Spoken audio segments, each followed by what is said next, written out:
Hello, social workers, mental health professionals, and change agents. Welcome to another episode of season 5 of the Social Work Rants podcast. I'm your host, Bass Moreno. Saludos a todos, greetings, everybody, wherever you're tuning in, tapping in, watching, or listening to this podcast episode. Make sure you hit that red subscribe button, follow the podcast on YouTube. Definitely trying to put the content out on YouTube. I'm still trying to work the kinks and make it look fly and like every other podcast out there. But Right. it's in the works. It's in the works. Well, you also Hmm. follow the podcast on Instagram at the Social Work Rants Podcast. That's all one word. Follow the podcast on Twitter at Social Work Rants and hit that like button on the Social Work Rants Podcast. Hit the like button on Facebook, aka Meta. Gracias a todos por su apoyo. Thanks for everybody for supporting and rocking with me. This podcast is brought to you by Capacity Entertainment, hence the logo.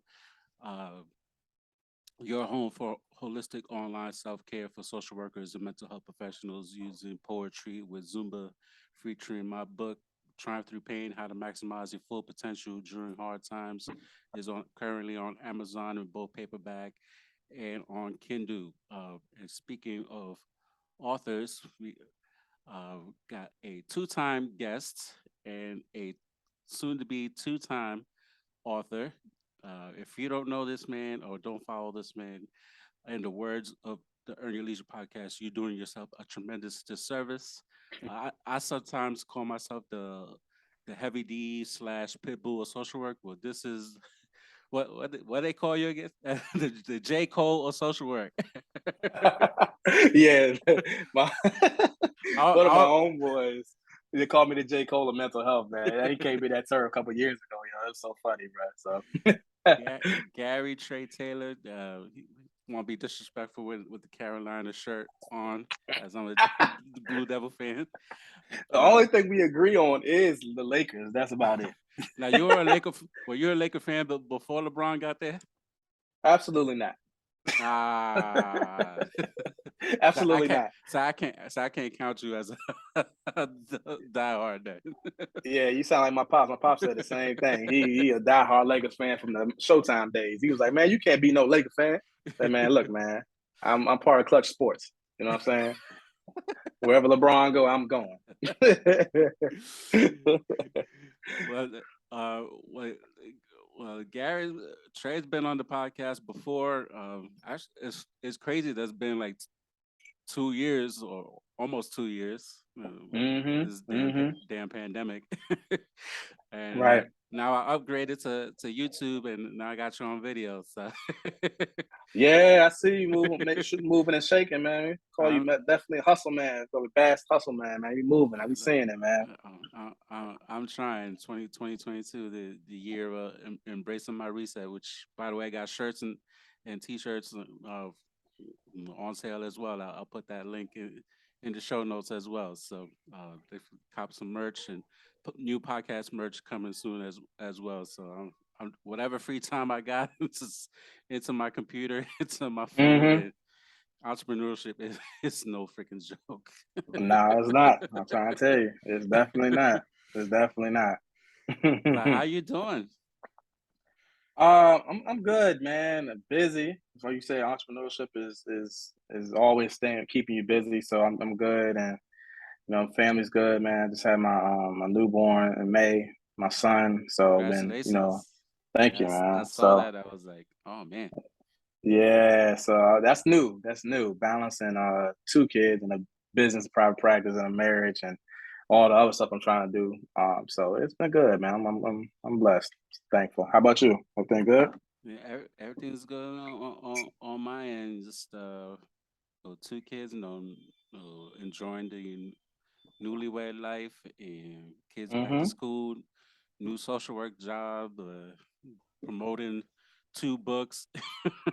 Yeah, yeah. Yes, Congrats, congrats. being busy, still recuperated from sunburn and suntan from Jamaica Labor Day weekend. Yeah, So it's yeah. uh, I'm trying. Just, won't be like you when you grow up. Nah, nah. I'm trying to rest. I'm trying to go to Jamaica. Shoot, what you mean? That's what I'm trying to do. I need some rest and relaxation, some R&R, brother. That's all I need, man. But congratulations on the books, man. Both books, Thank, and the wedding and everything, man. You got thank birthday you. coming up too, right? Yeah, birthday's coming up too. I'm actually more excited for the book launch of Latinx and Social Work Volume 2 than I am for my Mhm. birthday. Because Oh man, only because I don't know what to expect, and yeah. I could tell you some so not really drama, but like there's somebody there that might bring up some transference, counter transference feelings, Hmm. Hmm. possibly if a certain couple people show up to the event. So Oh, okay. I got you.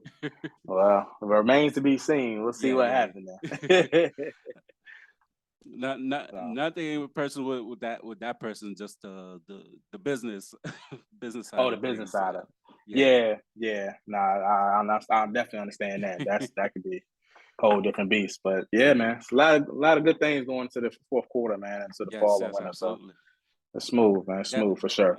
and that's part of what one I want to talk about. There's as you know better than anybody. When it comes to social work school and not teaching us basics, business fundamentals. Like here, we gear us to private practice, but like, okay, what about the business fundamentals? Like we like Yeah. going ass backwards in terms of business and like pretty much they teach a little bit basically about marketing, like a tad bit, but in terms of taxes and all this other stuff, and it's like we got to learn on our own. And it's like Hmm. pandemic hit, and we especially black and Latinos, we would have been killing it this whole pandemic with because everybody was seeking services and we Right. had like full caseloads, not taking clients and referring each other Hmm. out for services. So it really ass backwards. Yeah. Yeah. No, I think so, man. I think I'm going into coming up on my second year in private practice, and going into my second year full time up in the summertime of next year. And it's been a journey, man, from part time doing it, in the on the side, working a 9 to 5, to jumping out there full time last year and doing it. And so, and then like jumping out there full time last year doing it, understanding the ups and downs, the times where the money gets slow, taxes, all of that, and then boom, next thing you know, drop a baby in the middle of it, and it's like, Mm-hmm. okay, how do I manage the baby, the business, my marriage, and my book and everything else I got going on. So, Right. I think that what I've learned, in the last year or so, man, is just that the 1 plus 1 equals 2, man. So like you might be down 1 minute, like not making no money or coming at like the funds are low, and then the second they just boom, they kick off. You feel what I'm saying? So, Mm-hmm. and then you have to balance the whole time work life balance. How many people we're seeing, Right. but a week, but how many people I need to see to make ends meet. And then I tell her my homies, shout out to the Fab Five. I Yes, talk to them absolutely. about it. I'm like, yo, um, you have to.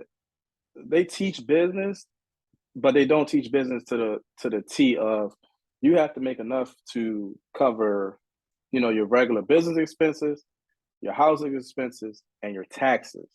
So it's not just business expenses and what I'm saying, Right. Of the house course. expenses. You know what I'm saying? It's also taxes involved in that as well. And if you want to get deep, you go to 401k, what I'm saying, for independent business owners or whatever. Right. But that number has to be a little bit higher than what it should be because you got to get all of that. And taxes is expensive, man. You know what I'm saying? Taxes is expensive, Absolutely, yeah. especially depending on the So state and city you live in.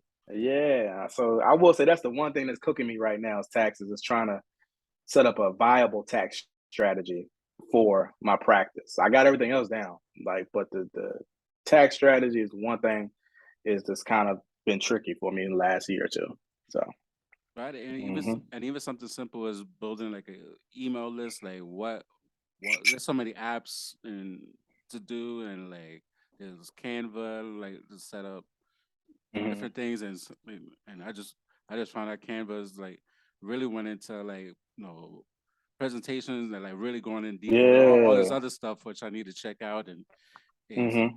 and like all this stuff and that those are the stuff that costs money if you ain't got it trying to Yeah. make like ends Yeah. meet or me with my business still on startup phase and it's like and building courses just like learning stuff and it costs money like you try to learn what you need to learn so you can put it in practice and like you end up Mm-hmm. you end up already like in the hole before you really make any money Yeah. and it's like Yeah. Yeah. And you still gotta make ends meet. You gotta make yep. business expenses, house expenses, stuff. So I think that's been the most interesting thing. It has really tried me. It has really stretched me. I will say that, but I'm in a more comfortable place today than when I was when I jumped out the window. I say last summer, Yeah. and just kind of just picked it up and ran with it, and more in a comfortable space. Know what I need to do. Still, still, of course, everybody got debt, but you know what I'm saying, it's still there. But it's like, all right, then now we gotta stop. We've gotten to the point where we don't have to spend so much and everything's kind of consistent. Right. We need to start just making in and saving and paying down stuff. So um but little stuff like that adds up. The Canva Pro is like $12, $15 a month. QuickBooks is Right. like 15. So, that's stuff that's needed, right? That can allow you to, push your brand and business even further, right? That's an investment that's going to cost you, you know what I'm Yeah. saying? No, But absolutely. so I look at it like a peace of mind piece. Like how much money is in your time and energy? You know what I'm saying? That's another piece of it. Cause like if your time and energy is so, swamped and just overexerted in every area because you're trying to manage everything, but you don't got systems in place, Right. then you're gonna burn yourself out and then you're gonna lose money. And so that's one thing. Like you see me posting my stuff, like most of my stuff is all templates that I Mm-hmm. built over time and then I'm just adding or changing and tweaking. If I feel compelled to do something different, I will. But then I let that template ride. You know what I'm saying? Even down to the fonts. The fonts got to stay consistent. You know what I'm saying? So I'm not feel like I'm always having to create. Right. You know what I'm saying? So yeah. Yeah, and it's just something that little bit that you just said is just like it's a lot, and just these little things like it adds up, and somebody like me that's not that great tech savvy that's trying to Yeah. figure stuff out. Like I mean, I could work a laptop, a computer here, and there, but in terms of programs and stuff, and really try to get stuff together and look kind of fly that people some eye catching or whatever. Like, Hmm. I mean, I could do a meme or like real quick and related to to social work and have that Yeah. post jump off. But in terms of like Right. actual stuff, like it, you know, the nitty gritty stuff like that. That take time, and with work and family, with two Yeah. kids, 2 kids, wife, take try to take care of pops too, and start with the new job, like a longer commute, and come home and like once I eat, like I'm ready for a nap, and that's Ready for bed. ready for Yeah. bed. Exactly. There go a Yeah. day with like no content or nothing. So it's like that's why working in the school was kicking my butt. I was like, I can't I can't do this no more. It's like I can imagine. I can it imagine. was completely Nah. draining. And another piece too, man. I got like, good graphic designers, man, too, man. Like my main guy who does most of my graphics. You know what I'm saying? He did all my book covers, he did all my shirt designs, you know what I'm saying? And he's doing my website now for the refresh the book. And we grew up together. But then Okay. like now it's like to the point where we kicking it, you know what I'm saying? And I shoot him, tell him what I want to do. And I don't have even have to tell him or make any revisions. He knows that, you know what I'm saying, this is how I want it. And so um, I tell people too, man, if you're in that side of the business and branding, man, you need to befriend a good graphic designer, a good graphic designer, and a financial advisor or accountant. You know what I'm saying? Those are the two people you need, and that should help a lot with the heavy lifting. I think in private practice, I think if I could redo private practice again, I would I would I would have got a biller or admin assistant off the Mm, jump, and then I would have went in with another therapist if Okay. I had to redo it again. And then, you know what I'm saying, from a brand business perspective. Um, my other brand and business is separate. Like it's a little bit different. I can kind of move maneuver like that. When we talk about private practice though, um, it's just like I feel like that heavy lifting, you do it by yourself. Yeah. You know what I'm saying? So if you don't got no people with you or you ain't got no the right people on top, like I hired a biller like in over the summertime and that just was just so helpful. It's been so helpful for the past couple of months, you know what I'm saying, freeing up so much mental energy. So it's just certain things, man, that just go a long way that can relinquish some of that time, you know what I'm saying? And you get some of that time and energy back, you know. And with two kids, I don't have much, like, cause I go from the therapist seat to holding the baby, you know what I'm saying, feeding Yeah. it, you know what I'm saying, stuff like Yeah. that. So, and then I'm up all night, you know what I'm saying. I'm sleeping through the night, but I'm up feeding Right. him, and you know, go Right. back when I wake up with my wife and them, help them get squared away, go back to sleep. So it's you know, I got to start putting people in place, you know. No, So absolutely got to like delegate those assignments that you got. Make your time back. Some other ways, and by doing that, spending time with your family. And I don't see anything more better than getting that time back and just being with your family and being right, with a newborn and just. I mean, once in the blue, I miss those days, but not really. Cause I like my sleep. I like my sleep.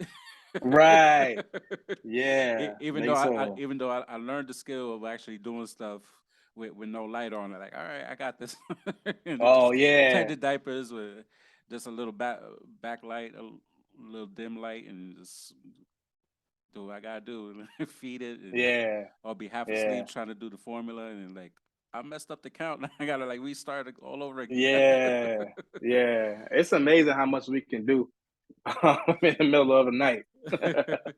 I'm I, trying to tell you. got I remember a few times like literally I'm standing up, holding my son, and like I'll fall asleep before, and I'm literally sleeping standing up, snoring Yeah, without dropping, without dropping. without dropping them. Trying to tell you, boy, you get a special set of skills, man. When you become a parent, it's a different beast. Sometimes I don't even know how Absolutely. I make it up the stairs. Sometimes I'm like, man, I don't even make. Oh man, I'm so tired. But you do what you gotta do, right? You know what I'm No, saying? absolutely. For the kids, you do what you gotta do. But I did tell some. I think I told a client today that I do not parent until I have a cup of coffee in my system. Like unless you dying or don't or like you out of breath, shortness of breath. Like if you good, like Yeah. you gotta wait. It's not Mhm. it's not that important. I Mhm. need my coffee first, and then I can attend to your needs. Like Yeah, I get you squared away once I get my coffee in the game. Yeah. Unfortunately, I'm not at that schedule, that stage yet. Um, is on site as soon as everybody wake up. So I just gotta thug it out, and that's all right. Mhm. So what are you seeing in terms of clients with their issues? I know you're in Virginia. Virginia, like, driven by Virginia a couple times. Virginia is just a different beast. Yeah, man. Virginia is a different beast because even if you look at the way we vote is different in the state. You know, from Nova to my area to which is Central Virginia to like Southern Virginia, down about 757 area and beach stuff like that. Southwestern Virginia. It's all different beasts between a mixture between cities and towns and rural area. And so you know, I see mostly black men and women, you know what I'm saying, in my caseload. I also have, you know, I see everybody outside the race too as well. So not, you know, with that, but I mostly is 90 something, 95% black men, black women. Um, the biggest topics that come up, you know, relationships, of Mm-hmm. course, relationships, and whether that's in relationship with, you know, significant other or marriage, situations, communication, conflict resolution, stress management, anxiety, symptoms, depression, um, some racial trauma, social justice type stuff is in there Of course. that we deal with and we talk about. It's one of my big things that I pride myself on in therapy is talking with my clients about that. And I got a couple clients that's, you know, dealing with that type of stuff, you know what I'm saying, from a, from, you know, employers, stuff like that, you know what I'm saying? And that has been a topic of discussion. And that's pretty much the gist. Oh, and productivity and self-care. A lot of my guys struggle with not struggle, but like they come in wanting to learn how to be more to rest and relax, and kind of practice better self-care habits. Because they don't know how to rest. We've never been taught how to rest or relax. Mm-hmm. So, and I can speak to that. I understand it. So when they talk about it, I can understand it personally. You know what I'm saying? And so, Yeah, I know um, that firsthand too. yeah. So that's the one thing that comes up. So, so that's the gist. Mainly, what I'm saying, what they kind of come in and deal, and that's what I'm seeing. Most of all my clients now are virtual.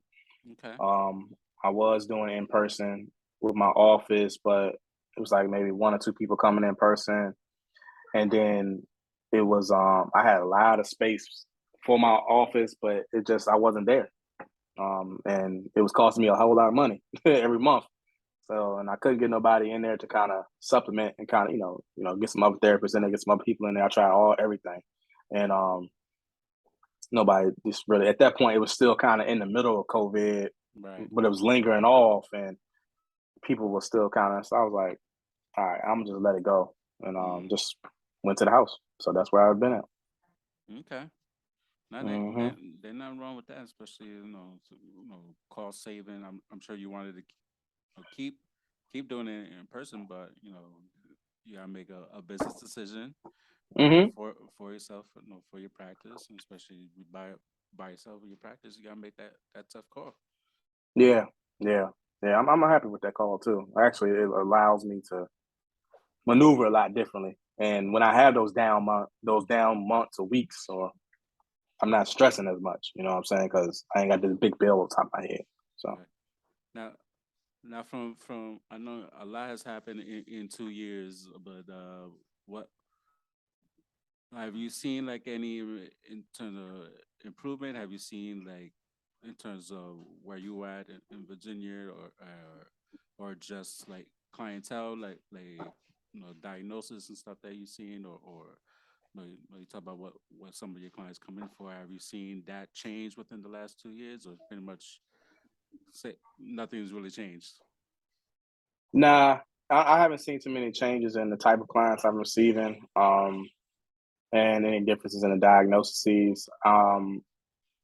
I don't deal with a lot of serious mental illness anymore, like I used to when I was like in my old job. So I don't see a lot of that like I used to. So most of my clients are like, they got, 9 to 5 people, career entrepreneurs. I got a lot of entrepreneurs on my caseload, um, like college students, stuff like that. Older guys that, are dealing with other different type of things, but it's been consistent. But I also don't accept. I haven't taken any new clients in probably since the first of the year. Oh, okay. Yeah, so I pretty much stay full, man. I don't even. I got people hitting me up now. I haven't even been advertising that I'm open, but like people been hitting me up asking if I'm open. You know what I'm saying? That's a So blessing. yeah, it is good, man. I'm happy to hear it, man. But I just type person I am, man. I want to help. I want to meet the need, and I feel down when I can't help that person Mm, because I have to protect my own energy and my time, no, of but course. also not just for me and my family, but for my clients too. Like, you know what I'm saying? Like, if Yeah. I'm burnt out or I'm tired, my clients don't get a good session, and that's not fair to them. So, um, if I could, man, I'd create a couple clones, man, of myself and just stack them up. Man, you know what I'm Sure, I could saying? use a Just couple do it. clones myself. Yeah, yeah, man. It's tough. That's the other side of it, man. Like, I feel like I've marketed because it's Virginia. It's not a lot of black male therapists.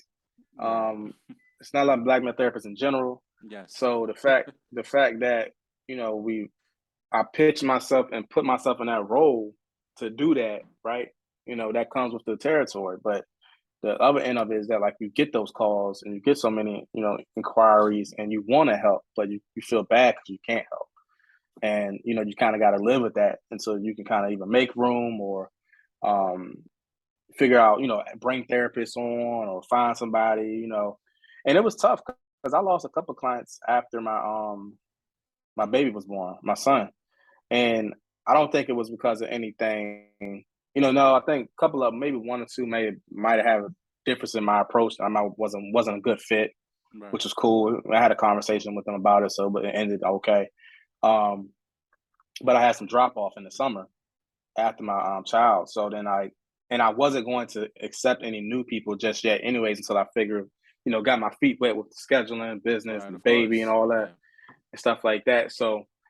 Um, so that's been interesting to kind of navigate and trying to listen to my body, listen to my mind, what it's telling me, but also like, okay, well, we got to pay these bills, Right. So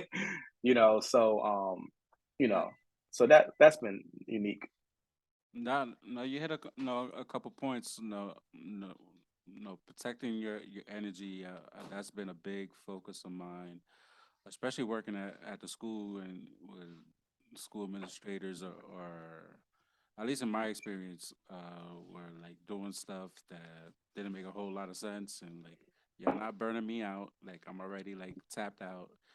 Hmm. You lucky like I'm still here like only because I signed a contract. I'm not Right, yeah, not trying to sue me because I didn't like commit to the contract first and foremost. right, At the same time, like I'm in my head, I'm not taking you could give me all the referrals you want, but I'm not seeing the person, the kids, yeah, especially the kids doing the same thing every day, and y'all not doing anything on the days I'm not there to to handle it. So like I'm not handling it. So I've been protecting my own energy excuse me, the whole time, and yeah, and I know like at least like from a man perspective, like trying to find that balance of yeah, like you need to listen to your body, which we don't always do, at least stereotypically do as men. Listen to our body, we work until like our body is like that's it.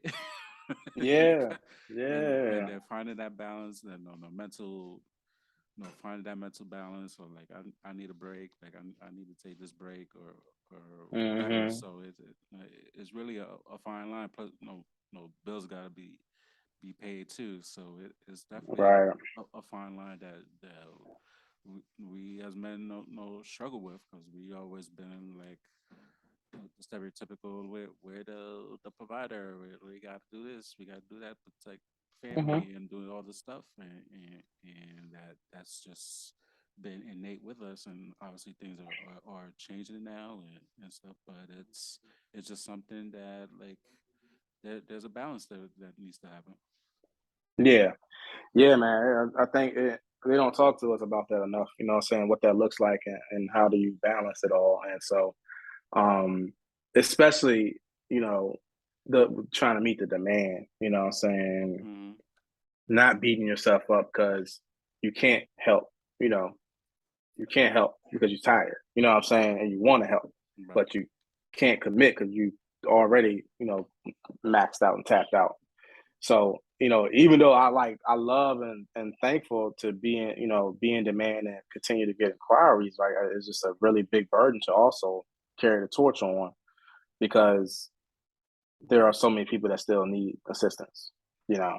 Um, so that, but I have to separate that. I know it's not my fight, it's not I Mm. can't serve and can't help everybody. Right. So I do what I can, and I feel like I do more than enough to help.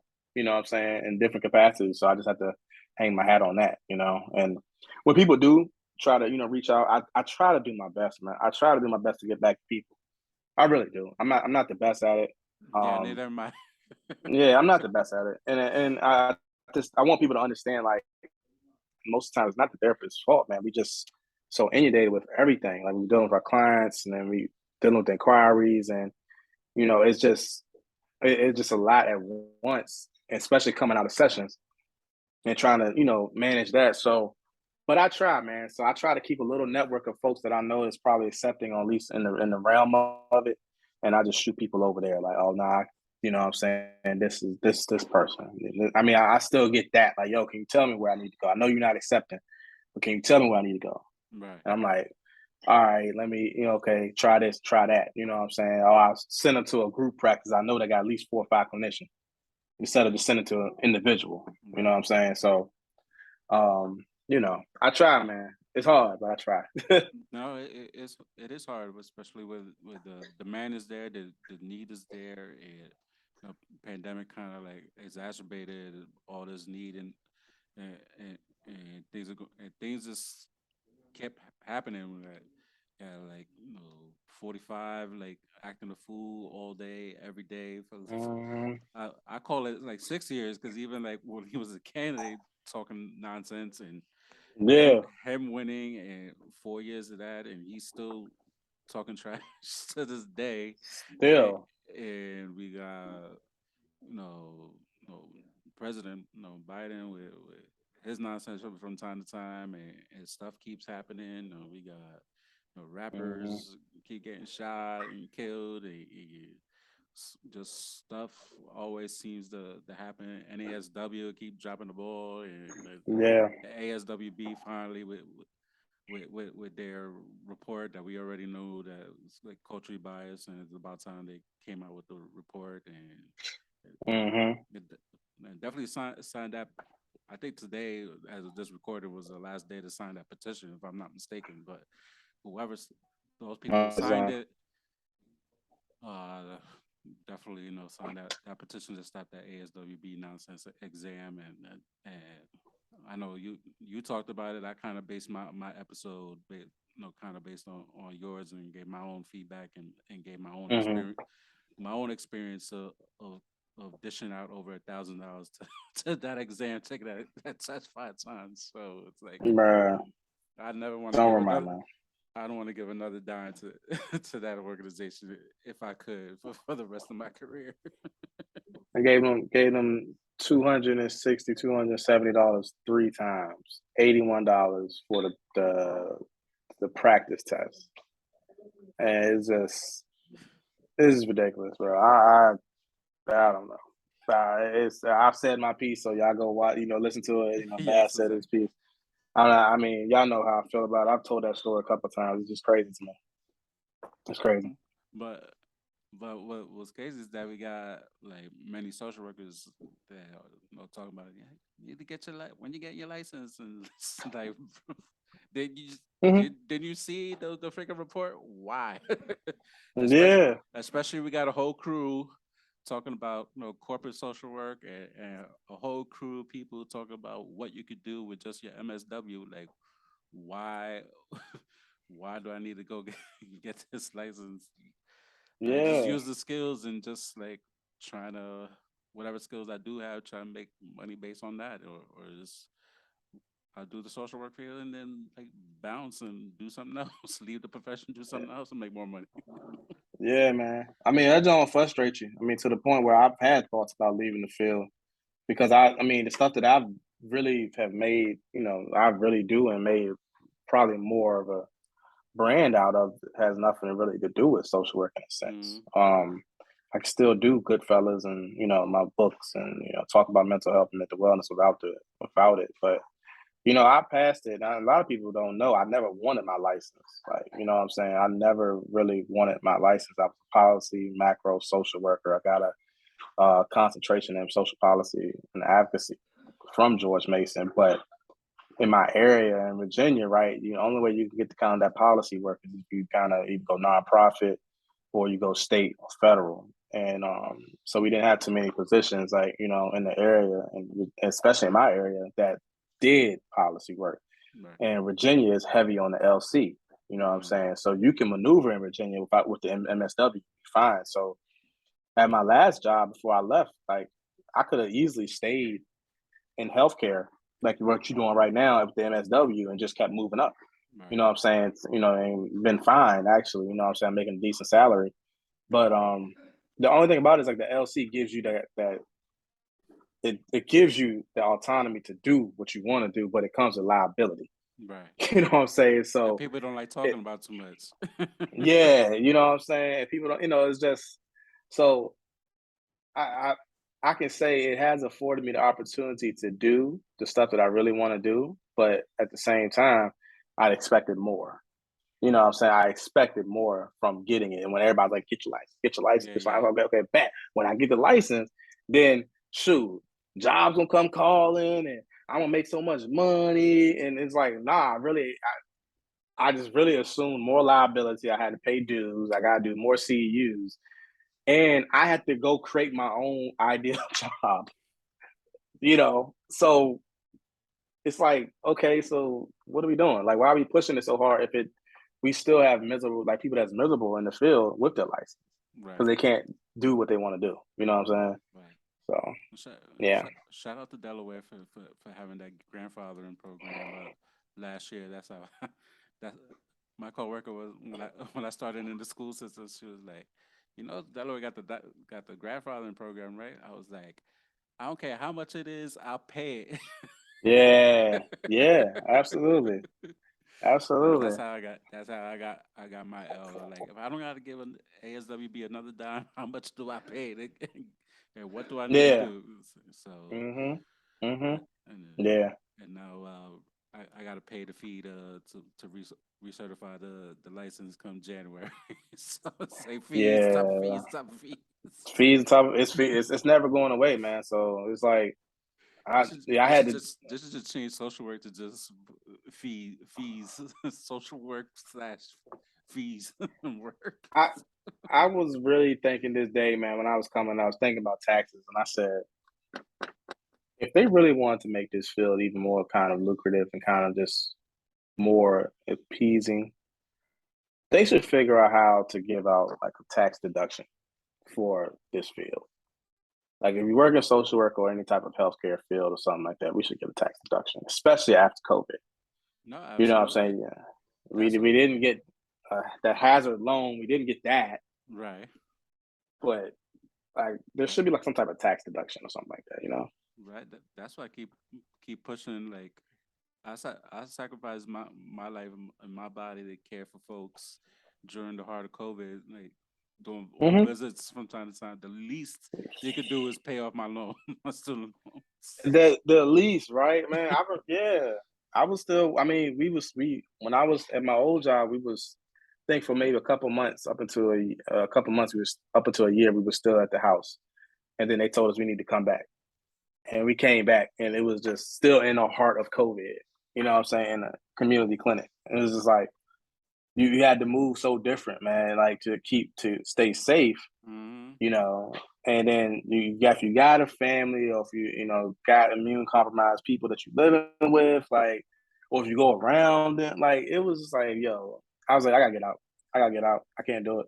You know what I'm saying? I can't, so I think something around that's one. I mean, of course, multiple different things that we can do in the field to help that. I've talked out and laid them out. But I think something like tax deduction or something, man, because it's a lot of money, man. I'm in this. My second year this year was the year I had to do my CEU stuff. Mm-hmm. So luckily, I had attended conferences and stuff like that. I could barter with that, but Right. and I had that's money. That's Oh yeah. that's money. You know what I'm saying? And getting all that Or even together going and then to a conference is money. So yeah, just readily. My thing of it is like, how do you not know? I just don't understand the healthcare and social work field, the mental health field sometimes because it's like y'all know this is the type of work we do. We talk about health and well being, but y'all treat the workers like we're robots or we don't have no, like we should just kind of push through because that's what the demand of the field is. And I'm like, that can't be the case. And right. then conferences are just as expensive, right? Like, so we Oh, gotta, absolutely. oh, well, you want me to do a CEU? Well, you need to go to pay the conference. The conference will be like 150, 200, 80. Not like, no, like, that's still a lot of money, especially if you're working in a field that the average, is what, 65, maybe? If you're lucky, You depending know, on the state. yeah, depending on the state. The average is like, depending on the state is lucky at 65. So, like, and I think this might be for license.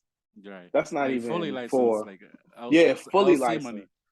Yeah, that's LC money. Like, so I to pay for those again, the exam, to pay for those Mm-hmm. classes. Like somebody was like when I was going through the exam, they was like, okay, go to therapist development center or go to Right. NASW, monthly training on how to test you. But that's 250. Right. That's an extra 250 on top of the 260 Right. that I paid for the test. And I'm a social worker that I'm just not That licensed. So I'm making like what, that's 50, 60? the 250 plus the 260. That's almost four shares Apple stock right now. Yeah. That's a quarter of a paycheck in a sense. Yep. You know what I'm saying? Like before tax. Just to take an exam or just to get a CEU. You know what I'm saying? And That's like three Microsoft stock. right. I mean, for real, yeah, I can get about a couple of shares of Apple, 5 shares, let that joint sit, bro. Exactly. So yeah, man, That's it's that's what weird. that's what I try to talk about stocks too. Can we need to figure out other ways that's not related to social work and try to make this money for our families. We got families to feed and thinking long term Hmm. college and or just if we got a business and we want to pass it down to our kids and we got to think outside the box and social work is not it. Yeah, it's tough, man. I mean, you can make good money in here, man, but Yeah, you gotta absolutely. I'm not saying you can't make good money, but it's we got to just make money outside of social yeah, work. you Just do, you do, you do, you do. especially I just remember starting out. You said what? especially with like private practice or even working in a nonprofit. Definitely, if you're working in a nonprofit, we can't be working 2 3 jobs. It's just it's cool if you're single and you could do it. You got the energy to do it, but if you got a family with Mm, newborns, like no, we need yeah. it's not Nah, I ain't got time. no. Yeah, yeah. Nah, plus I ain't got time for all that, plus man. podcasting on the side too, and I do all this stuff. Like Yeah. What 250 for the junk? I got a and the formula shortage is like we was paying like 50, 60 formula, bro. Like, nah, man. I mean, my wife was working through the formula stuff, but then like, okay, I got the back end stuff, like of the mm, house bills. Like, come on, bro. Like it's yeah, you gotta kind of you guys maybe sometimes side hustle, you just gotta keep pushing and mm, leveling up, man. So, finding something new and don't stay too stagnant. Don't be afraid to, figure out a new job that's gonna be best for you, you know, because if not, like I said, like it's gonna consume you sometimes. no, absolutely, and these jobs, man, I mean, there's always jobs. The jobs just gotta pay. It's- Yeah. They gotta pay. They gotta can't pay. can't have like a job with a LMSW and want to pay like 35 40,000. It's like come on, That's nuts. That's nuts right now. Especially now. nah, Especially right now. Like that's wild to me right now. Like I couldn't even imagine. Yeah, I can't even imagine, man. Nah. but Mm-mm. I don't even like the field is and for even right before COVID, like pushing like looking for no, I'm a job hopper. Like everybody know me know I'm a job hopper. I don't like where the job is heading to. I see the writing on the wall or something the job is doing with their finances. Like I'm out the door. Like I do not Hmm. I don't care. So but even Yeah. like during the job market, I've even had like four different jobs during the pandemic. So I've been Hmm. constantly job hopping and all I see is LC jobs, LC, LC, LC, LC. So what is the profession telling MSW students like, and you in the state that you need to get an LM before you get an LC? So what are you telling students that eventually like the job? There's no jobs for them. You got to get Yeah. an LC. You got to take.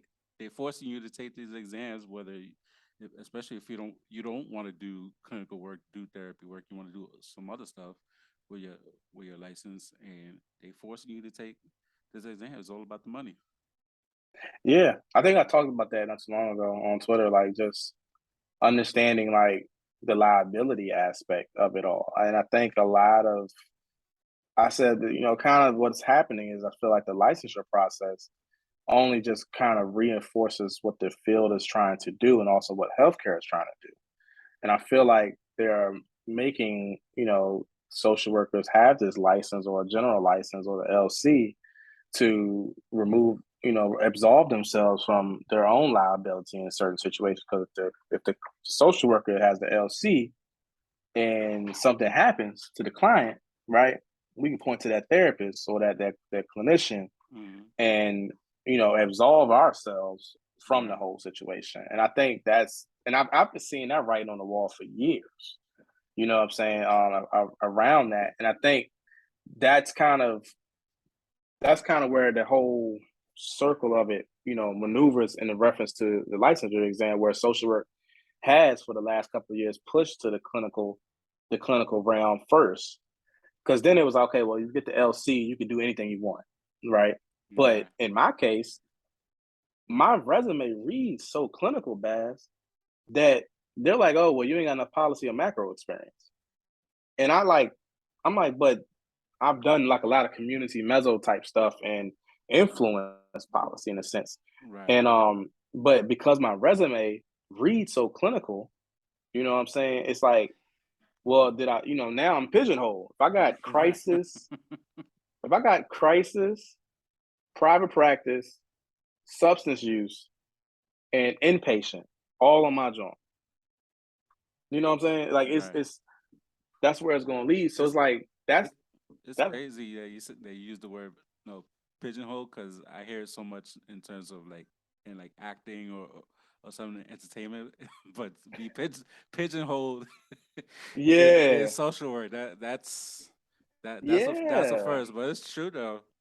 No, it's Yeah, definitely because true. you get pushed to that, and so like if I wanted to do the macro work that I wanted to do, I don't even know what I have to do at this point. Like what I'm saying, besides just rub shoulders with the politicians, like Right. and so I just think, but that's the way of I feel like the healthcare system is going, and then they push the clinic the clinical route, and then that's the only way you can get reimbursement from insurance companies. Hmm. You know what I'm saying? And so it just gets trickier and trickier, man. I think, and it's all money related. Follow the money, you know.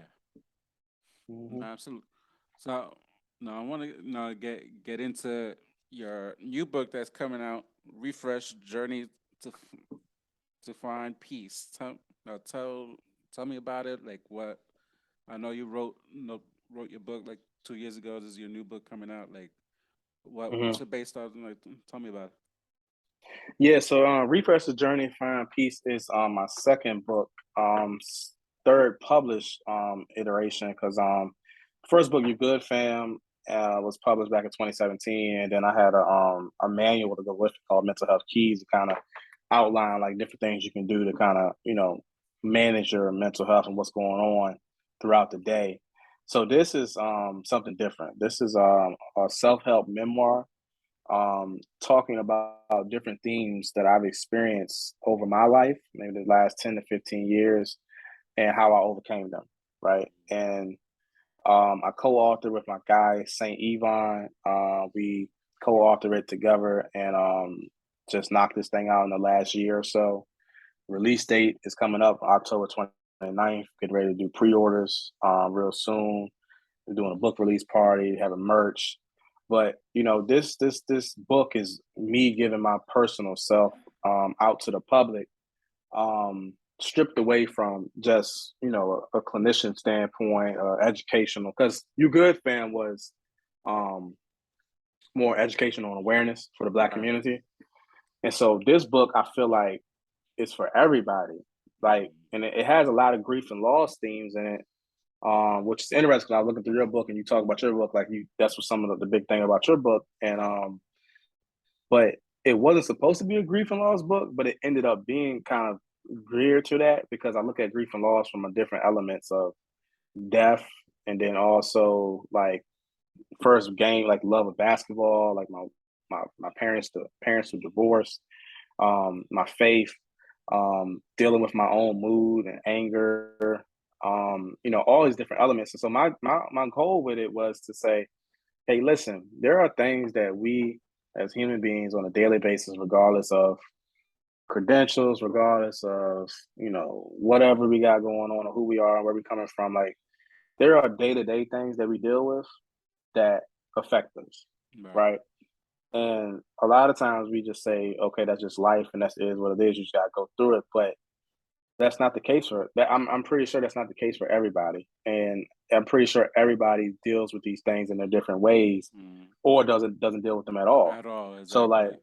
at all, you know what I'm saying? We just brush it off as life, but it's like that thing affects you because it Mm. comes out in your mood, comes out in your thought patterns, your behaviors, your relationships, your job, like it comes out in different ways. So um even after the first chapter, right? Where and that's actually the first opening piece of it is like something that's really close to me that nobody really knows outside of like my at the one time it was just me and my therapist talked about it, you know what I'm saying? But then, you know, now I've let a couple people read the manuscript and they're like, oh snap, I didn't even know that.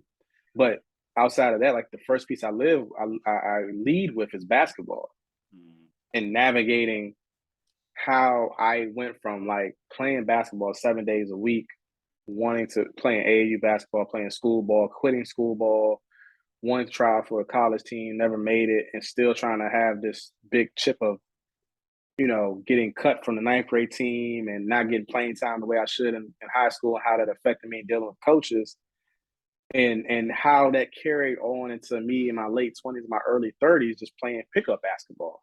Right. Yeah. You know what I'm saying? And then, you know, working with how I overcame that, you know, and then going from a stretch, you know, dealing with my parents' divorce while in undergrad and graduate school, and how I navigated that. Dealing with grief and loss, where, you know, from 2015 to 2020, me and my wife lost loved ones Mm. every year for 5 years straight. You know what I'm saying? In the midst of the birth of my daughter, and then also the probably one of my toughest years ever in my life was 2018 when I lost both my grandparents the Mm. same year, 4 months apart, Wow. and then lost them in the same hospital that I was working in every day for crisis. Oh my God. So I just, you know, I go into all of that and then talk about school, commuting, going back and forth, and you know, in hindsight, looking like, why was I doing all of this, right? You know what I'm saying? To meet this need, understanding that I probably was dealing with depression, but I was probably overworking to deal with depression. You know what I'm Mm. saying? And all these other elements. So it's a heavy book, man. Even when I read it and go through it, I'm like, golly. And you know, because sometimes we don't acknowledge what we really went through, but every time I Oh read it, it yeah. still makes I'm like, yo, there's no like you still here, you know. There's everything you went through, everything you did, everything you encouraged. I still try to go out and help people. I still keep a smile on my face. You know, I still and I had to go through the same process of understanding. Like I said the same thing. Oh, it was just I don't have it that bad as everybody else. Mm. I grew up in you know this area, and I got this, and I had this. I had a great life, but I had challenges too. You No, know, and they absolutely. affected me. You know what I'm saying? So that's it, man. I'm super excited for people to read it. Now, how did you deal with that transference kind of transference feelings of you working in the same hospital where you had loved ones in? Because I, going through grief, I think part of my reason I ask that, 'cause I guess part of my experience of working in the school, especially this past year of being actually inside the school building, and my mom was a paraprofessional for special ed for like over 15 years, and it's Hmm. like I look up at the sky every day. I'm like, how you did this for 15 years? I'm like, Yeah, yeah, I'm like a 5-star recruiter, like one and done. I'm like, I ain't going back right. into a school, like so. Yeah, I think that was part of like why I wanted to kind of get out too, because year one I didn't let myself grieve because I had to work and I lost a hmm, job. Like and I had to find a new job because I had just gotten a mortgage in the car and I need to find right. make car payments and Exactly. stuff like that. So now this year was like, all right, I felt that finally let myself like grieve the way like you know I don't want to say should be grieving, but like I let myself grieve this year. So like, so Yeah, how did you deal with that? Like knowing like I lost family here and like I gotta work and be on point for clients and stuff.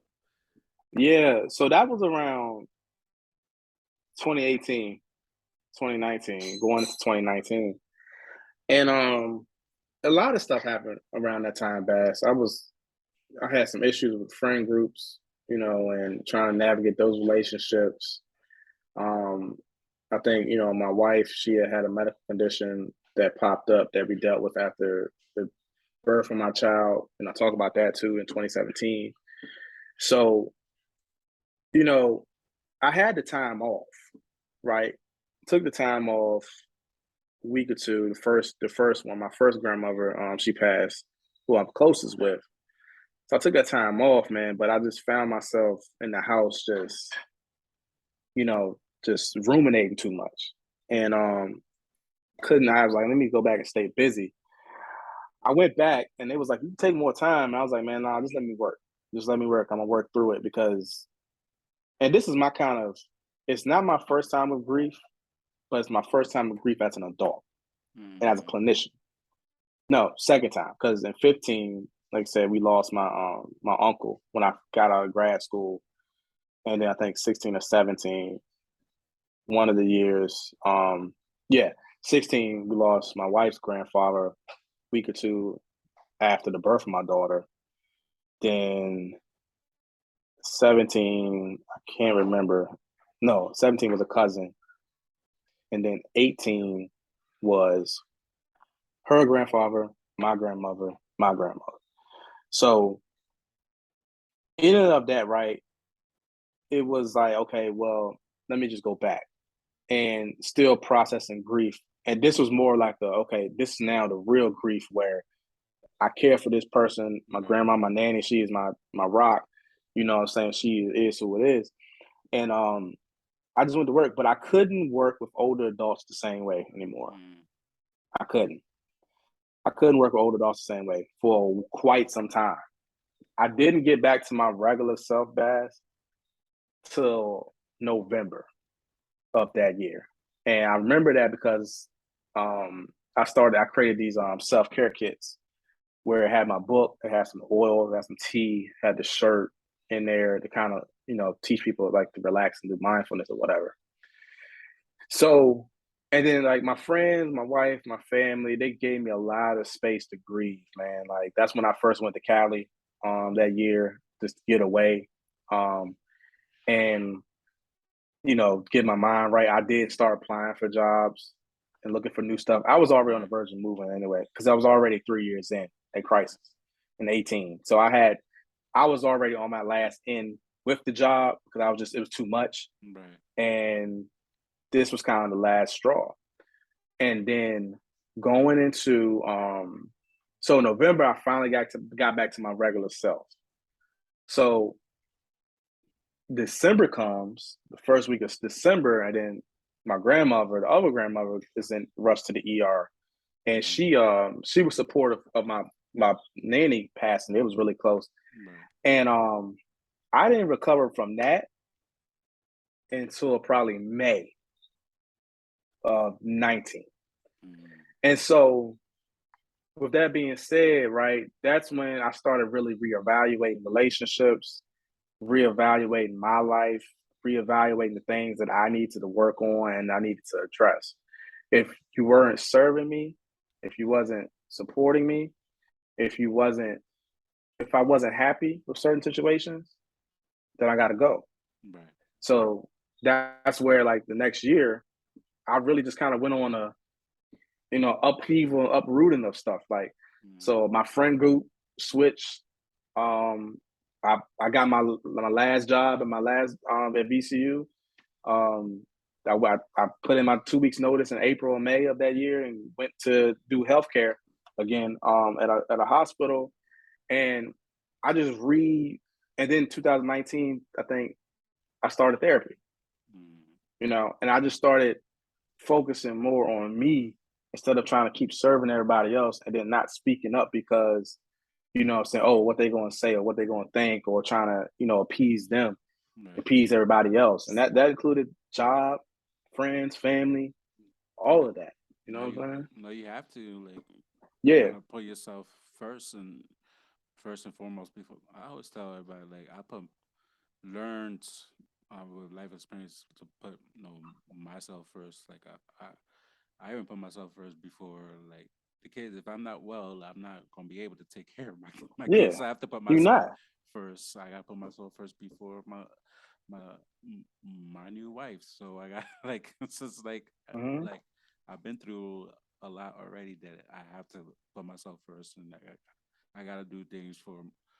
I always manage to do things for myself to keep myself, sane, whether be it like anything, but definitely have to like put yourself first and before you can pour into others, because you're just gonna be literally like just walking like a zombie pretty much and just Yeah, just living like you're not really living life. Is just like days will go by and you just becomes a blur. yeah. And well, at that point in time, I ain't had nothing to give. Mm, At that point, I was, I had nothing else to give out at that point after 2018. I just did. You know what I'm saying? I was already on E anyway, but that was like the one where we ran out of gas. You know what I'm saying? We ran out of gas and we had to do something else. We had to mm, figure some stuff out. You know what I'm saying? So right. yeah. But Hmm. I'm looking forward to that book, like your book and both my book, and then the chapter in Latinx social violence is definitely some similarities. Because when I finally read the final edit of my chapter, like I was at work, I got the email. I was like, oh snap! And I looked at it, read it, Hmm. and I literally had like a couple tears coming down. I was like, wow, this is like there's some Hmm. powerful stuff, and like I really Yeah. put myself out there that people close to me, they'll be like you actually went through this, and like you ain't like say nothing, and it was like only like Right. very very like I have a very tight circle, like like the tightest dress on whoever favors Yeah. favorite like celebrity, Yeah. like whatever, like real tight circle, like because it's like very few people knew what I went through, and with the kids' blessing, like and now I gotta like have them like read it, like, and just like I know like there's gonna be questions with them, and my job as a parent to like address that, and we that that's gonna be like a forever type of thing, addressing those issues Yeah. that I wrote in the book, and I'm here for that. So it's like definitely I'm looking forward to definitely gonna get. I bought the first one, definitely getting this one coming out in October, Yeah. and Yeah. I'm definitely looking forward to it. Like, Yeah, I think a lot of people are gonna be surprised, man. And like I told my homies, like, you know what I'm saying, depending on what time you like, it's gonna be people that grew up with me that know me, family and stuff like yeah, that. They might know certain elements, you know what I'm saying? But then certain people that you might know me for the last 5, 10 years, career, college, stuff like that. hmm You know what I'm saying? You get to see that personal side. And that was tough for me because I'm like you, I'm tight knit. I don't I don't divulge a lot of my personal life. Like, you know what I'm saying? I post my family here and there. I just got around to start posting my family more because I don't like it. You know what I'm saying? right. To get in front of the camera and talking, I don't like it. You know what I'm saying? So it, this You do it this so piece well was though. really I've gotten comfortable with it now, Bass. I have, but I did not like it. All this stuff y'all see now is this new evolved Trey. Okay. Old Trey 5 years ago, Trey would not be in these spaces like that. You know what I'm saying?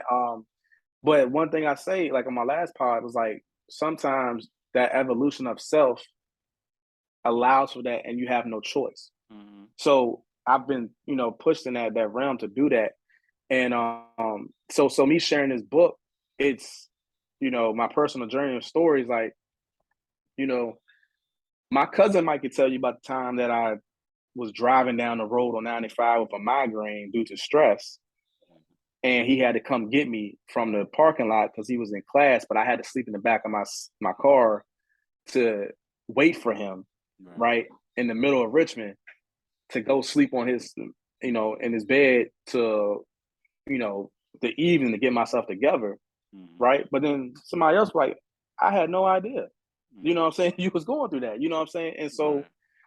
I think that's the vulnerability piece is the biggest Right. piece, and I'm interested in the questions, but I'm interested also to have the conversations with people about everyday stuff that we deal with and how that looks. Right, of You course, know, because we people before we social workers, so we yeah, have we to have people. exactly.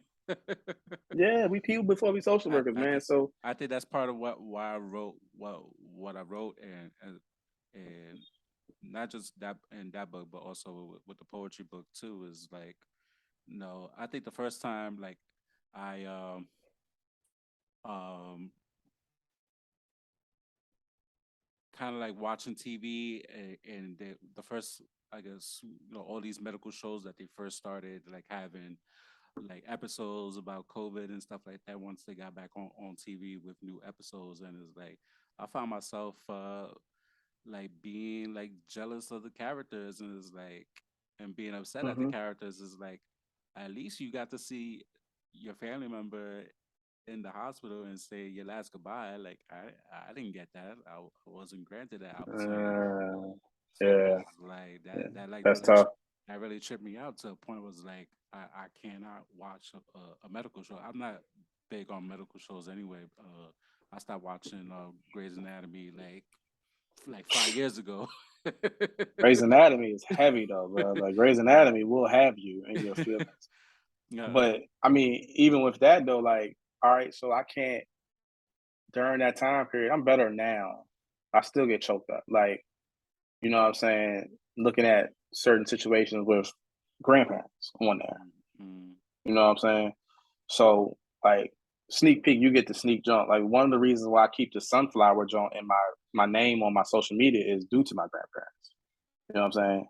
So that's just one thing I keep on me and keep remind me. But I can't. Sometimes I can't stomach or watch those type of shows that have something dealing with grandparent passing away. You Mm-hmm. know. So you know, yeah. And that's part of like grief too. There's like Mhm. we all grieve like different the same person just like differently and is like and then teaching kids about that as well how like even the kids will surprise you like and be more Mhm. resilient than the adults. It's like oh snap Yeah. and I definitely picked up a couple of things from both of my kids so and I'm always grateful to them for that so Yeah. it's definitely no it's a lot. I mean we could do a whole a whole topic Yeah. just The on whole topic on ripping it grief. off because like that's partly why I wrote the book because it's not taught it's not normalized to talk about that in our community. So that was definitely Exactly. why I wrote no why what I wrote with the poetry and like it just came out of nowhere. I just started writing words and made sense. And like okay, Yeah. let me. I flipped through a couple of them once and was reading through them and stuff like just seeing that. And I think that's an expression of, what you have dealt with. And And celebrate my wins too, because you got to celebrate your yeah, wins. So, yeah. And that's what I wanted to do in the book too, as well. Like I'm gonna give y'all this heaviness, but I'm gonna also show y'all that, what I'm saying, some happiness on the other side. And one thing about it too, why I wrote it too, Bass, was just because there's so many mental wellness experts, right? But not clinicians. mm, You know what I'm saying? And so, you know, who better to write this type of stuff out than us who are clinicians, but also can kind of give you that personal side of, being a human being and what that looks like and navigating these spaces, even though we got these letters behind us. right. So the one thing that's interesting that I'll talk about too is so my uncle's death in 2020, I had a different outlook on death then. So it was weird because I grieved so hard from that, those period of times, especially from 18 and 19. But my uncle's death, who I was super close with, I it switched. I was fine. I probably took that one the easiest because I had a Mm, inkling that something might would happen. He just went through a whole lot and in a short period of time. And but then I started thinking about life and death differently. Like I was like, okay, well, I was just started, wondering like, did he know, and how did his moments was leading up to that? And we was just kicking it on the phone the other day, And he was like, nephew, what's going on? Hey, I need you. You know what I'm saying? Like we was just kicking it, Right. and he throwback old school like guy, but and I was like, man, looking at the like how we view death, right, and how living our life to the fullest, and because any moment in time, you it Yep. can be taken away from you so quickly, and Absolutely. so that made me start a different grieving process in 2020. You know what I'm saying? Which was totally opposite of 2018 and Hmm. 2019. So yeah, it's definitely interesting and unique. And just because we got credentials don't mean we're not gonna grieve the way we grieve. No, exactly. It's Hmm. I mean, we grinded to get those letters, but at the end of the day, they just letters. Like we were a person before we achieved Hmm. those letters. So, and Right. everybody grieves different, and it's just. But we have to talk about it because it is important in our communities. Like we we're the main ones who suffer most than anybody else. So Hmm. we got to talk about it. We can't normalize it as just that happens. That just happens every day. That's just part of our life. That's part of our culture, our community. Like no, we need to talk about it. Like how do we feel? Because this is going to affect us in school and work, and Right. our body's going to tell us like. Yeah, you Yeah. need to start grieving. Like you're gonna experience like Hmm. some somatic symptoms and stuff like you never experienced before, and it's like your body's telling you it's like you need to grieve. But like, Yeah. Absolutely, man. Absolutely. So I can still remember all my grieving moments. You know what I'm saying? And I can still remember like how the feeling and that weight, and in the body, sensations of it all. Feeling empty and, this feeling lost, and not able to process and just, mood just down. You know what I'm saying? So I can feel it all, man. But it's just, you know, I just don't want people, I've met people, man, 20, 30 years still grieving. You know mm-hmm, what I'm saying? Like we gotta work through that. You know what I'm right, saying? Get past, and you're gonna continue to grieve, but mm-hmm. you deal with it, in a appropriate manner. But 20, 30 years, Well, yeah, we kind of saw that, as of this recording, 9/11, the anniversary, 21-year yeah, anniversary was this weekend. You could clearly see the people's faces who was yeah, saying the names, and even like kids who were kids at the time, they're now adults, or even like the kids after the fact, like the 12, 13 year olds saying the names or family members they never met, and grieving is hmm, like they known them like all their life, like in person, face to face. So it's like right, grief is something that could be forever. So it's just hmm, but it's just something that needs to be talked about. yeah, something that needs to be learned and how you deal with it forever. Mm-hmm. You know what I'm saying? Because you do deal with it forever, but like, okay, it's just You can like, still and live I your don't put no, life.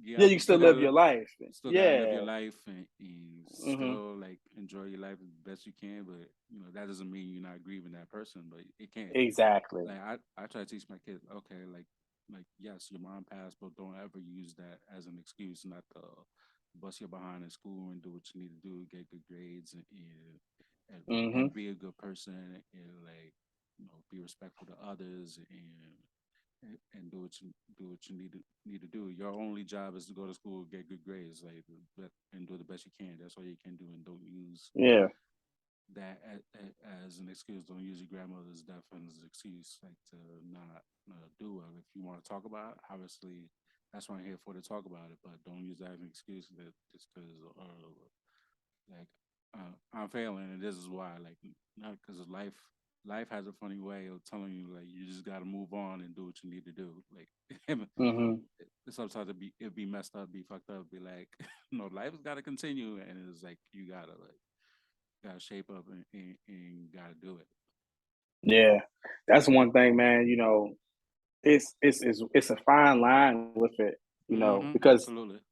it's a fine line because you're going to continue to grieve. Like I think that's the one thing we got to understand. We will continue to grieve, Mm-hmm. but you learn how to deal with it, and you grieve in your own way that makes sense.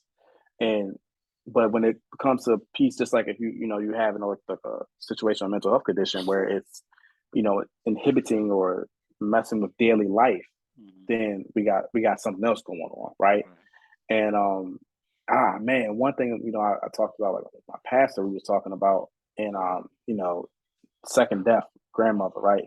Struggling, like struggling, right? And just trying to figure out how I'm gonna get through. And my pastor was like, "Yo, hey, I hear you, I feel you. Take your time, but you got to keep moving."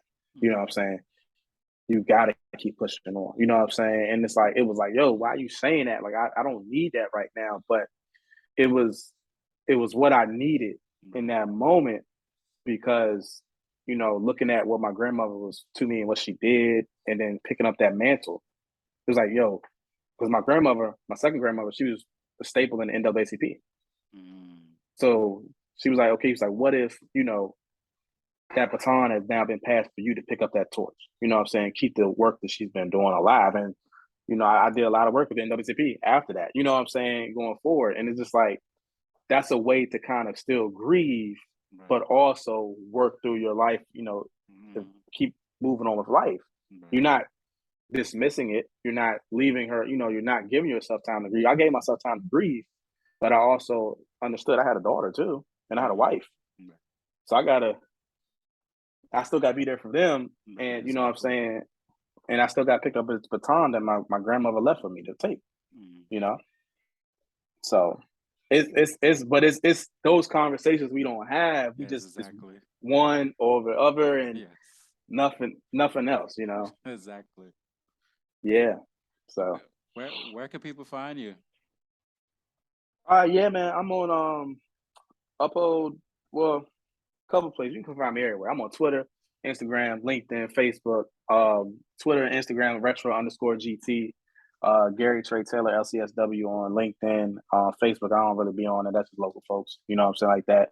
Um, for the book pre-orders are coming soon. So you want to subscribe to my mailing list. Go on my links in my bio on Twitter or Instagram, and subscribe to the mailing list. And then we're going to be launching refreshva.com.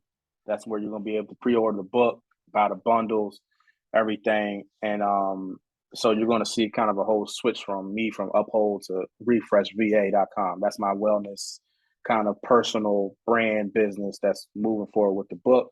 And then in October, hopefully, the book will be available for pre-order on Amazon, Barnes and Nobles, things like that. So yeah, man, just all those places y'all can find me at. I'm heavy around in the social media world, moving around and shaking. So yeah, You doing a great, you're doing a great job. You do so many great things, and talk that talk, and talks that need to be talked about. And I appreciate you. Connecting with you, a couple years ago, and still kick it, and talking, and even meeting your homie at Invest Fest. yeah, that's dope. Yeah, that's my man, yo. No, I had a great time. I just wish that it was my first time, like obviously being that big. You always see like on social media where Atlanta's been wild this whole pandemic, and it's like nobody Atlanta is nobody got Atlanta. nobody got masks on, and it's like the whole pandemic, Yeah, and it's like, and then they got monkeypox on top of that, so it's like, and it just was a crazy. I had a good time. I just would definitely like my wife never like experienced anything like that. So like we ain't know what to experience, and she's more of an introvert in terms of like a business aspect more than I am. I'm like yeah, yeah, I'm trying to be more out and about myself, and she's definitely like no, but like kind of like quiet a little bit yeah, in terms yeah. of that. But when it comes to speech pathology, she talks that talks. But besides, she Ah, need to put herself out there. So like investors definitely helped her, kind of like putting that business mind to work, and kind of. So she got a couple ideas, and she finishing up her grad school with speech pathology. I'm like, well, the jobs are waiting for you. So like, yeah, absolutely. uh, That's what's so up. so she, Yeah, you was moving units down there. They was buying. They was buying. yeah, they were buying a little. buying some, and I've had the shirts and a couple of hats. So no, definitely I made the most money out in my business so far that weekend, which I'm grateful for. And Oh, it's, nice, nice. yeah, going back, I'm still in the hole, like with all the like business credit cards I got, but definitely, yeah, I'm learning as I'm going. So like I go Yeah, back to the beginning, same. they don't teach any of this stuff in grad school. So Yeah, like we kind of like learn as we go on, and I just was saying all that to say is that because and it's funny because when like my wife went to go get food or go to the bathroom or something like that, I was making sales, and then when she come back on the table, like nobody would come to the table. So when she leave, I yeah, was like, yeah, I just sold a couple books and I sold a hat. So to a point where she was yeah, like, I'm just gonna go walk around. like, like I need you by my yeah. side. I got to It get was back in that crazy. habit, man. I haven't did a really a kind of a booth setup like that in a long time since I That started the was my book. But first see, time. that was your first time? Yeah, Yeah. see, I haven't did it in a while, and I was new to it anyway with my first book. So I get it, right? So my first book, I just, even the way we did this book is opposite of what we did it the first time. You know what I'm saying? The first time I was writing the book, I was working overnight shifts, like adding to it in the Mm, middle of the night, and then getting it, published. I got to the end, and then I had to pull something out of it, pay for that, and then mm, republish it. And I actually got it published. It hit the Amazon like when I was on the beach, but it had none of this marketing plan, mm, none of this release party. right. I just was, new to it, man. And so I told my man, I was like, saying, even I was like, yo, bro, like we just going because he's a full time writer, and I Okay. said, yo, bro, we gonna do this joint legit this Mm, time, because my theory is that's like you don't know what will happen until you do it. right. So Exactly. what does happen if I promote this book Mm, for 8 months? right. You know what I'm saying? I didn't do that with my first book. I just, hey, I'm writing a book. And then like I got to Yeah. the point, then I started pitching it. You know what I'm saying? Yeah. Then Yeah. after that, I didn't even do no marketing. I was like, yo, what's up? Like, you know what I'm saying? Just Yeah. happy to say I wrote a book. This joint is like I really was really intentional. I mean, down to, the marketing, talking about it from the beginning of the year all the way to now, to, you know, even down to the formatting of how it reads. I'm talking about like just nitpicking our own stuff. And so I'm just hoping that so now I'm like, okay, I get to do that table stuff again, and book fairs and setting up jumps, you know what I'm Right. saying, getting back to that because I hadn't did it in a while because all right, my book is a little bit dated, my first one. So I'm excited to do that. And I'm also excited because it's a personal tale. So I can kind of remove some of that kind of educational type stuff at some Right. point to lean on that personal side so people can kind of get drawn in a little bit more. So Right. um Yeah. yeah, That being said too, like I wish what they could have did was like for all the vendor. Like I felt like anybody who bought a VIP ticket got a better experience than the vendors. yeah, absolutely. And like even like they gave us vendors like wristbands, not even like nothing to put like around our neck to say like we a vendor. Like just gave us like a wristband, and it's like all right. Like I went to like Black Enterprise. In Philly, they had an event and they gave me like a whole joint, and Yeah. I was just there just to kick it and chill. So it's Hmm. like at least it could have did that, and or just like at least give us like video presentations, or like because I missed like all the talks, like so I didn't get that full Yeah. experience because I had to be by my booth. I'm not gonna like put all my stuff Yeah. back in the box and then go see a presentation like and then to come back to set up everything like and Yeah. that's a whole lot. Yeah. It was already a lot of work as it is. Like I'm not putting myself and my wife like through all that. So like I still had a good time. Like the first time been in Atlanta, and we had a good time walking around. So it was good. Like I definitely would go back. I don't know if I would do the vendor thing again. Maybe just pay the money for the VIP and just see everything and just walk around. But you know, it's definitely an experience, and definitely so I can say I've been there. Like I tried, like selling my book and selling hats and T-shirts and stuff, and it made for good content. So Yeah, absolutely. Yeah. That's by any means, bro. That's what that's what entrepreneurship is, by any exactly, means. Yeah. exactly. So Now, yeah. now we got to talk grieving about your Cowboys and losing Dak. I I Uh wasn't gonna say nothing, but you came out with the shirt, so that's man, listen, man. Let me tell you something, man. I don't know. It's giving Tony Romo situation all over again, man. I'm just and the thing is, I like Dak. I appreciate like him coming out with everything that he's gone to in terms of mental health and being in that space. So for that, I like him as a fan. That way.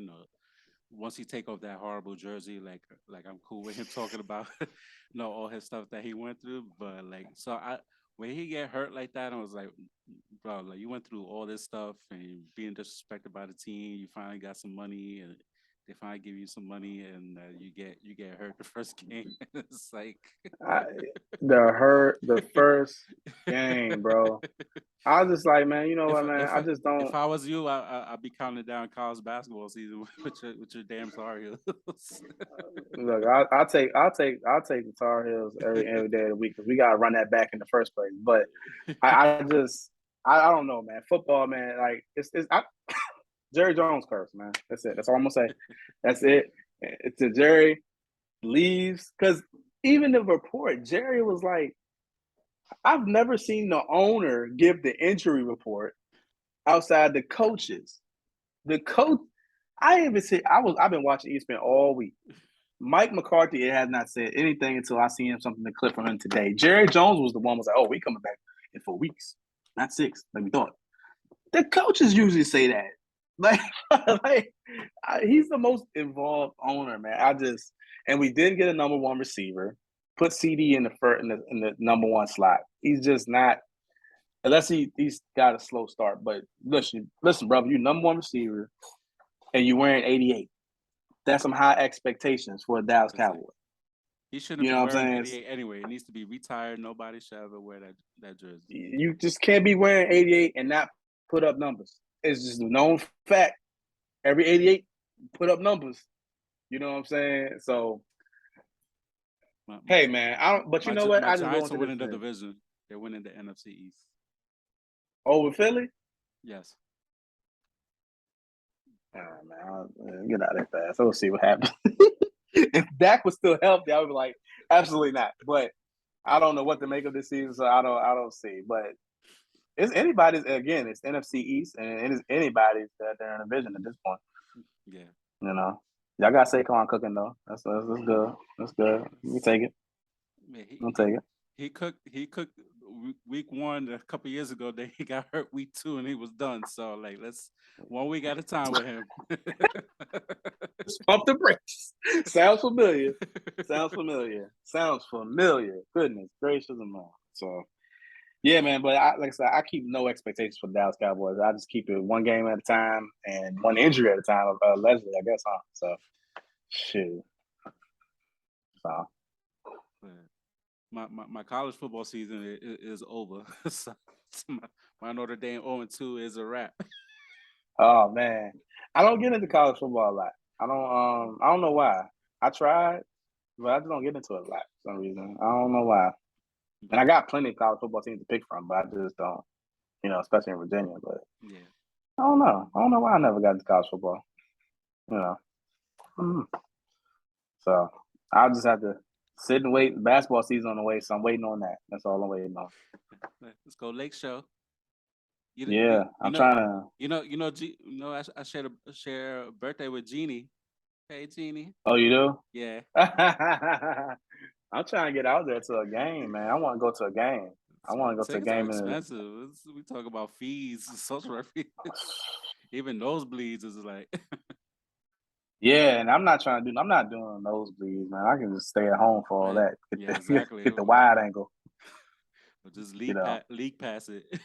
yeah, I can say that. So, but I need to see Bron finish up. He in year 20, man. I'm looking at tickets. I know he's coming to Washington on December 4th.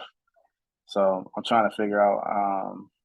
What I day need of to the go week see is that? him. Yeah, I need to go see him.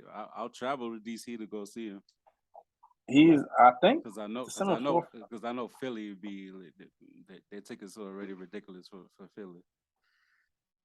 Yeah, let's see. December 4th, Sunday. To all my listeners and viewers, we see this is the human aspect we talking about. We got the one thing we got in common as human beings is, is the lake show, the Lakers. Is So the lake show. That's it. That is it. Everybody else, we are enemies. because we could do a whole Skip and Shannon talk about Tar Heels and freaking Cowboys all Yes, we day. could. All day. All day. We could do everything. All that. Yeah. Yeah.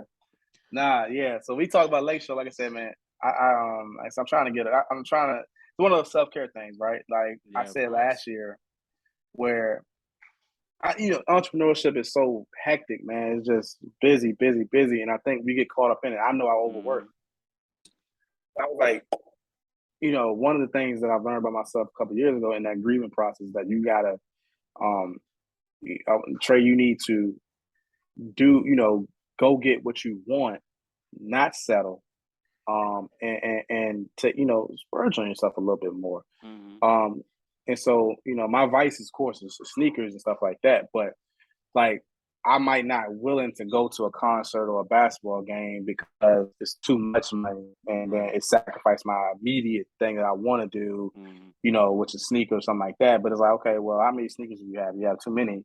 Can't wear them all. I'm not going to be able to see LeBron play anymore, right. right? You know what I'm saying? So, or I'm not not always going to be able to go to Dallas to see such and such play. You know what I'm saying? Right. So, trying to get in that aspect. Okay, let's set aside some bread to indulge in those things. Mm, I seen Michael play. I seen MJ play twice with the Bulls and the Wizards. I've seen AI play against the Wizards. Allen Iverson. He's all my favorite athletes. And I've seen Mark McGuire and them when he was heavy out there in the Orioles, Cal Ripken and all them. And that's about it, man. Like, you know what I'm saying? So I don't, let's yeah. create these experiences, let's go see LeBron finish out his last year. We don't know when he gonna go, you know. So yeah, I just gotta figure it out, man. Put it to the side, start buying so many sneakers. That's all. I'm buying so many sneakers. So No, definitely. What even though my college football team they done, I still bought tickets to go see him in Baltimore. So in Baltimore, yeah. the stadium's only about like an hour and change out from where I live at. So I'm gonna go see him and rock and go buy a green wig and Mm-hmm. got some fake tattoos and go rock out and enjoy the game. So Yeah. Yeah. Got to, man. You got to. You got to. because I Just ain't going. enjoy. I'm not. Even though it's on my sports bucket list to go to Notre Dame Stadium, I ain't going. I ain't going to Indiana anytime soon. So they come close to home. I gotta go. Yeah, yeah. Same thing with LA, man. It's like I've been out to LA, man. It's expensive getting over there. It's expensive out there. So it's like you're gonna pay some money to go to, what I'm saying, crypto.com or the Staples Arena, but I used to be crypto.com arena. Do that. So it's like, well, what can I do? What can I do? Like Washington, DC is right up the street. You know what I'm saying? Yeah, So exactly. and Charlotte, North Carolina, they right down there. So you know what I'm saying? We can figure it out. Yeah. So All right, yep. all right, brother. Good talking to you. It's and face to face Mm-hmm. instead of DMs, trash talking DMs or Yeah. tweets back and forth. Yeah, exactly. Ev- ev- Exactly. Yeah. every Sunday we mute each other on Twitter. So- I don't mute you. I want to smoke. I always want to smoke. You know me. I always want to you smoke. you high for a couple of days after Eldo. Nah, I'll be there. I don't be talking about sport. I give y'all a little bit and be like, I'm hey, that, that. Nah, you between know, so y'all see the game. Y'all between see what happened. between talking about the Fab Five between you and I give Chris all the smoke about his damn Trailblazers. Yeah. Me and Chris go at it real bad. It's terrible. Me and him go at it real bad. Josh Josh with his damn Alabama Mm-hmm. memorabilia he wears and Yeah. and his Mets, like I got him by him, and recently I found out about JB and Michigan State, so I gotta give him the smoke too. Yeah. Yeah. Exactly. Exactly. So I'm like, Especially ACC Big Ten Challenge. They're coming up. We yeah, gotta you ain't got no give him the choice. smoke. Ain't got no choice. Let's see what's good with it, man. You know what I'm saying? But it's all love, man. It's all Yeah, fun and so games. it's I actually like that type of stuff, man, because that keeps me, of all the social work and professional stuff that we always be talking about on there, that breaks up the timeline, man. You know what I'm saying? no, of It's course. just, it breaks up the timeline. And we got to torture some of the ladies who don't like sports on Twitter. Yeah, exactly. Hey, just in case, just keep it everything smooth. You know what I'm saying? So it's all love, Nah, man. It's all love.